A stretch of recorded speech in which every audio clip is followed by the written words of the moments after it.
Fala, galerinha do primeiro ano aí da Escola Brita Elias, mais uma aula, nossa segunda aula, não perca a conta, perfeito? Vamos para a segunda aula falando sobre as funções da linguagem, os objetivos, o destino final dessa linguagem. Toda vez que você comunica, você tem um objetivo. Mas antes de falar das funções da linguagem, a gente precisa parar para pensar quais são os 6 elementos da comunicação, daquela teoria criada por Roman Jakobson, russo, linguista, há alguns anos atrás, no século passado. Perfeito? Então, o primeiro elemento da comunicação que você precisa considerar é o emissor. Emissor ou locutor, aquele que produz a mensagem. Segundo elemento é o locutário ou receptor, ou destinatário, aquele que recebe a mensagem. Ok? Terceiro é o contexto, a situação em que está sendo passada a mensagem. Quarto lugar é o código, se o código utilizado, aquele conjunto de sinais, é verbal ou não verbal.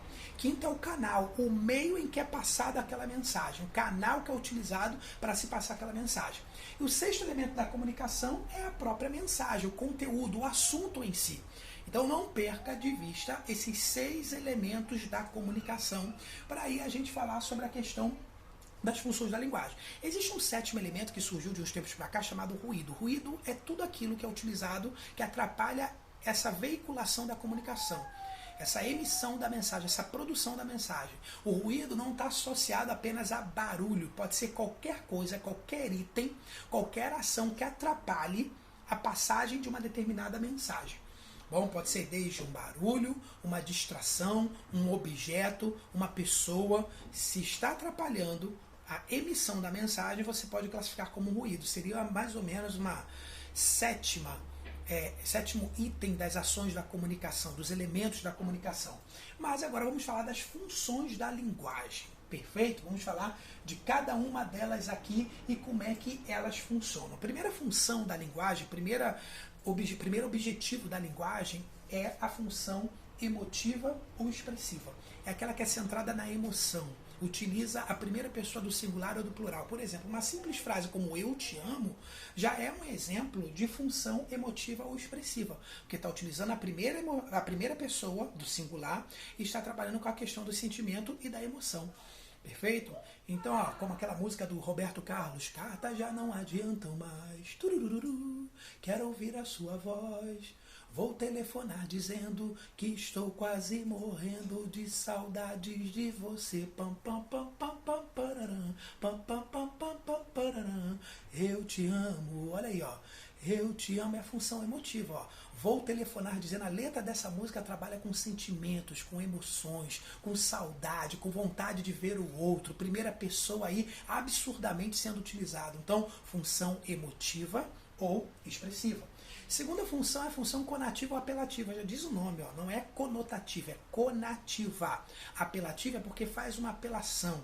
Está centrada no receptor. Por quê? Porque o objetivo é fazer a outra pessoa a realizar aquilo que você quer, é convencer a outra pessoa, apelar para a outra pessoa. Você vê muito isso nas propagandas, na rua, na televisão, nas lojas, né? Compre batom, seu filho merece batom, não perca as promoções das Casas Bahia. Então, se você está tentando convencer alguém a comprar alguma coisa, não só comprar, mas a vender, a fazer alguma ação, você tem ali a função conativa ou apelativa, está tentando convencer o outro, o receptor.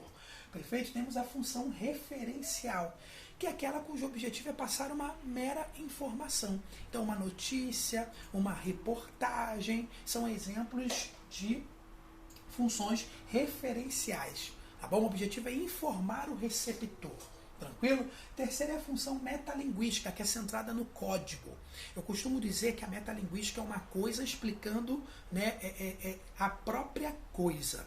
Por exemplo, se você vai procurar o significado de uma palavra no dicionário, você parar para pensar bem, olha que coisa interessante. Você está buscando o significado de uma palavra num livro, que é o dicionário, e ali você vai ver palavras explicando o significado de uma palavra.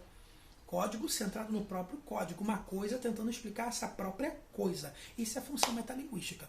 Por exemplo, quando eu fui ao cinema assistir um filme que falava sobre a história do cinema. Ora, eu estou no cinema assistindo um filme que fala sobre cinema. Cinema com cinema, uma coisa falando da própria coisa. Função metalinguística.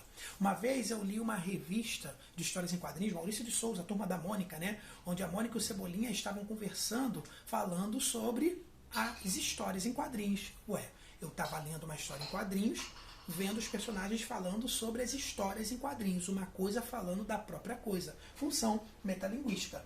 Temos a função fática, cujo objetivo é o contato com o outro. Então, uma ligação, quando você fala assim, alô, você está buscando contato com a outra pessoa do outro lado. Função fática. Quando você passa na rua e fala assim, bom dia, você está esperando o outro responder a você. Função fática. Então, se vocês procuram contato com o outro, função fática. E a função poética, que é centrada na mensagem. Que é quando você vai observar que palavras ganham novos sentidos, novos significados, a mensagem é enfatizada, chamando a atenção para a própria mensagem, né? No que as palavras querem passar, te faz refletir, te faz ser mais profundo, te faz aprofundar no significado das palavras, você tem a função poética, né? E nós temos aqui até alguns exercícios que nós poderíamos ver isso. Olha só que grande exemplo de função poética. Eu te peço perdão por amar de repente, embora o meu amor seja uma velha canção nos teus ouvidos. Ó, meu amor, primeira pessoa. Eu te peço perdão, trabalhando com sentimentos e emoções. Esse texto aqui de Vinícius de Moraes, esse poema de Vinícius de Moraes, está embasado dentro da função, o quê? Poética. E também posso dizer que eu tenho até a função emotiva aqui. Perfeito? Olha que coisa interessante. Poética por quê? Te faz pensar, te faz analisar a arrumação das palavras, as palavras ganham novos sentidos, novos significados, né? E também está utilizando a primeira pessoa. Então posso dizer que eu tenho dois tipos de funções aqui. A função emotiva, expressa a primeira pessoa, sentimentos e emoções, e a função poética, pela arrumação das palavras, pela mensagem que está sendo passada. Trago a doçura dos que aceitam melancolicamente. Perfeito? Palavras te fazem refletir, pensar e ganham até novos significados ou sentidos. Posso no mesmo texto ter duas funções de linguagem? Claro que pode. Até deve. Tem textos que você vai encontrar até 3, 4, as 5 funções de linguagem. É possível. Tá bom? Por exemplo, aqui, ó, quando eu pego o significado de uma palavra no dicionário. Qual o significado da palavra fuzuê? Aí eu vou lá no dicionário e vejo. SM, substantivo masculino. Festa, função, barulho, confusão, conflito.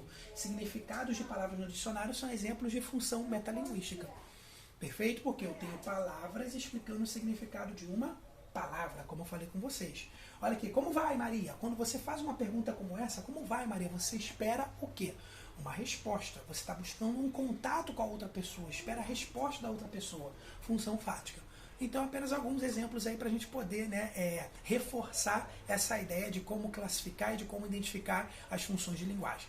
Tá bom, pessoal? Essa é a nossa segunda aula. Um grande abraço, valeu!